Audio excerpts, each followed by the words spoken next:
Canada ना नौकरी नहीं मिलेगी तो काय नहीं मिलेगी।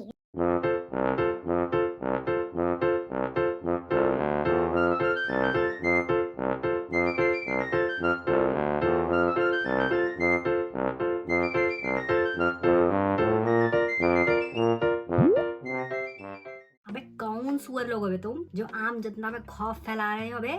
बे मोटिवेट नहीं कर सकते तो गंद तो ना फैलाओ। साला एड्रेस दो अपना, वहीं आके सूद दिए जाओगे, पेल दिए जाओगे हमारे द्वारा, समझे? मासूम लोगों का सपना रौंद रहे हो, डिजायर खत्म कर रहे हो, पाप लगेगा पाप। जनता माफ नहीं करेगी। बेटे तुम सबको बाद में देखेंगे जो यहाँ अफवाहें फैला रहे हैं। ऐसे ऐसे सवाल पूछे जा रहे हैं डीएम पे, आए कि ना आए, नौकरी मिलेगी कि नहीं मिलेगी, अच्छा डिसीजन है कि नहीं है। काहे मिट्टी पलीत कर रहे हो फ्यूचरिस्टिक गोल्स पे लोगों की बे? गलत बात बेटा, भगवान देख रहा है ऊपर से। खुद तरक्की की दिशा में बढ़ रहे हो तो भैया दूसरे को भी मौका दो, उनको अच्छा बोलो। नेगेटिव जितना नेगेटिव सच में है उतना ही बताओ। खुद डॉलर में पैसे छाप रहे हो हैं, दूसरे को आने से रोक रहे हो। बहुत उत्तम लेवल के हिपोक्रेट हो बे तुम।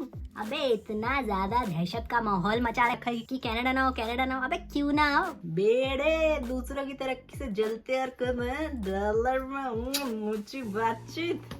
Very wrong, very wrong. खुद बढ़ रहे हो तो दूसरों को भी तो बढ़ने दो।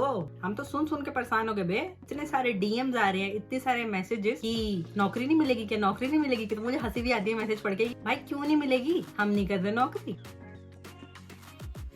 तो देखो भाई, सच सच बात करते हैं, एकदम जल्दी फटाफट बात करते हैं, ज्यादा लंबी वीडियो नहीं खींचेंगे।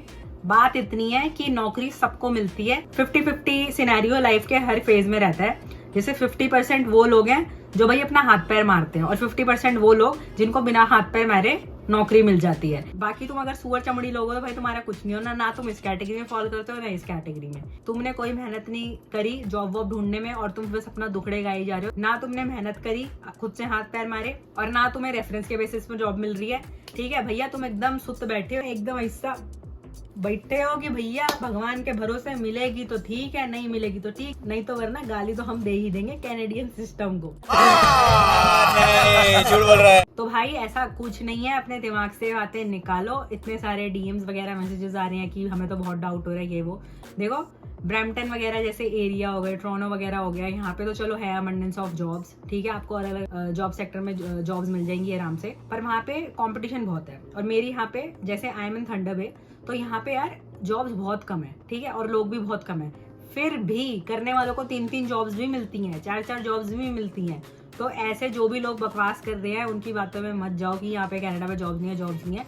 हाँ वो है कि कंपटीशन बढ़ गया है, क्योंकि देखो अब 20 घंटे नहीं, अब आप कितना भी अनलिमिटेड आवर्स पे काम कर सकते। जो इंसान पार्ट टाइम पे काम कर रहा था उसी को एम्प्लॉयर ने अब है ना फुल टाइम कर दिया। तो नया बच्चा आएगा तो उसको पार्ट टाइम जॉब भी नहीं मिलेगी, ऐसा हो सकता है। ठीक है, जैसे कि फॉर एग्जाम्पल एक जगह पे एक इंसान पार्ट टाइम जॉब कर रहा था, अब वो उसी ने बोल दिया कि मुझे फुल टाइम ही हायर कर। तो अब जो तुम्हारा बॉस है भाई, उसको दूसरा इंसान हायर करने की जरूरत नहीं है, क्योंकि वही इंसान जो पहले से ही हायर था वो डबल काम कर लेगा। पर अगर उसको वैकेंसी की जरूरत हुई तो वैकेंसीज क्योंकि निकलती रहती हैं यार अलग अलग कंपनी में। ऐसा थोड़ी है कि एक ही बंदा वो सारा 40 अब 20 के जगह 40 घंटे कर रहा है तो वही खींचता जाएगा। कंपनी को अलग अलग टाइम पे काम करने वाले लोग चाहिए होते हैं। कोई इंसान 5 से 1:30 बजे तक काम करता है, फिर उनको 1:30 से 7 बजे के चाहिए होते हैं, फिर 7 से 12 बजे के चाहिए होते हैं। उनको ऐसे ऐसे चाहिए होता है जो आपको टाइम सूट करे, उसके हिसाब से अपनी अवेलेबिलिटी हो। तो अगर आप बेस्ट फिट करोगे उनके रिक्वायरमेंट के हिसाब से तो आपको पक्का जॉब देंगे। यहाँ पे कनाडा में क्या है, वैकेंसीज के हिसाब से आपको जॉब मिलती है।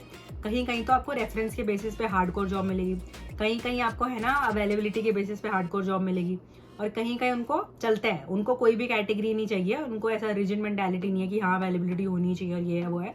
उनको बस चाहिए कि बेशक they will provide you like 10 to 15 hours on the basis of nothing. तो ऐसा ऐसा सीन है भाई, नेगेटिव होने की जरूरत नहीं है। देखो मैं यहाँ पे आई थी कनाडा में, तो 9th डे जॉब मिल गई। मैं टिम पे ऐसी कोल्ड कॉफी पीने गई थी, तो भाई वहाँ पे मेरे को पता लगा कि वो हायर कर रहे हैं। अगले दिन जाके मैंने सुबह सुबह रेज्यूम ड्रॉप कर, फिर मेरा जॉब 3 महीने तक मैंने किया टिम पे, देन आई लेफ्ट। ठीक है, उन्होंने कोई स्टूपिड सा रीजन दिया। यहाँ पे क्या होता है, स्कैम्स भी होते हैं। फॉर एग्जाम्पल इंटरनेशनल स्टूडेंट्स को एज अ स्लेव यूज करते हैं। आपको 3 महीने मतलब 3 महीने से कुछ दिन पहले प्रोहिबिशन पीरियड में आपको नोटिस देके निकाल देंगे, कोई भी इनवैलिड रीजन देके। मेरे को बोला कि because of your leg I think you are unfit for the job. तो उसमें ऐसा रोना भी नहीं है, रेडी रहना है भाई। तुम यहाँ पे सीखना है, अडेप्टिव नेचर रखनी है ना।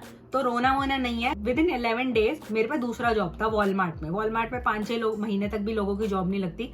अभी देखो वॉलमार्ट पे अलग अलग एक्सपीरियंसेस हैं, किसी की नहीं लग रही तो 5-6 महीने से अप्लाई करा हुआ है, 5-6 महीने के बाद लग रही है वॉलमार्ट में जॉब। ठीक है, मेरी 11 दिन के बाद ही वॉलमार्ट में लग गई। तो आप हाथ पैर मारोगे, इंटरव्यूज दोगे, और जितनी भी पोस्ट अवेलेबल थी वॉलमार्ट में मैंने सब पे अप्लाई कर दिया था, तो मेरे को इंटरव्यू कॉल आ गया। फिर मेरी दूसरी जॉब भी, तो वो लोकल रेस्टोरेंट है, उन्होंने एकदम ऐसा हायर कर दिया, उनको 2 वैकेंसी। तीसरी जॉब आई ऑब्टेन्ड इन KFC, पर मेरे को इतना ज़्यादा हेक्टिक हो रहा था, पढ़ना वढ़ना, 2 जॉब टैकल करना, मतलब, और फिर तीसरी भी, तो मैंने तीसरी को क्विट कर दिया। तो मिलने वाले को जॉब मिल जाती है, अगर पर आप हाथ नहीं मारोगे तो यार फिर वेले तो फिर बैठे हुए हैं, बहुत महीने तक वेले भी बैठे हैं, तो आप उसमें कुछ नहीं कर सकते। और मेरे को ऐसे भी केसेस पता है जिनके 2-2, 3-3 महीने तक जॉब नहीं लगी, उनका वैलिड रीजन था नहीं मिलने का, जॉब अवेलेबिलिटी नहीं है उनकी, 5 दिन उनकी क्लासेस है, कॉलेज है, शाम में वो काम कर नहीं सकते हैं, ठीक है, और सैटरडे संडे सिर्फ अवेलेबिलिटी थी। यहाँ पे क्या होता है, the companies will expect you to give at least 4 दिन का अवेलेबिलिटी, ठीक है, जिससे वो आपको 15 से 20 घंटे आपको वो आवर्स प्रोवाइड कर सकते। पर आप अवेलेबिलिटी इस प्रकार की नहीं दोगे तो भैया फिर कोई फायदा नहीं है, फिर तो क्रिप करते रहो, तुम्हारी गलती है, तुम अवेलेबिलिटी नहीं दे रहे और तुम फ्लेक्सिबल नहीं हो। अगर आपकी क्लास 3 बजे तक चलती है तो आप 4 से 9-10 बजे तक रात में काम कर लो, मेहनत तो आपको करनी पड़ेगी जब तक स्टूडेंट हो। पर लोगों को क्या होता है, नहीं रात में काम नहीं करना, नहीं ये नहीं करना, नहीं वो नहीं करना, तो फिर भाई फिर क्रिप करने से कोई फायदा नहीं है ना। तो आपको फ्लेक्सिबल रहना पड़ेगा, क्योंकि पढ़ाई सबसे इंपॉर्टेंट है। ऑब्वियसली पढ़ाई करने आए हो, पहले पढ़ाई करो और फिर शाम में थोड़ा सा जॉब कर लो, ऐसा 20 घंटे पूरा कर लो। I think 20 hours in a week is sufficient I guess to earn bread and butter while being a student.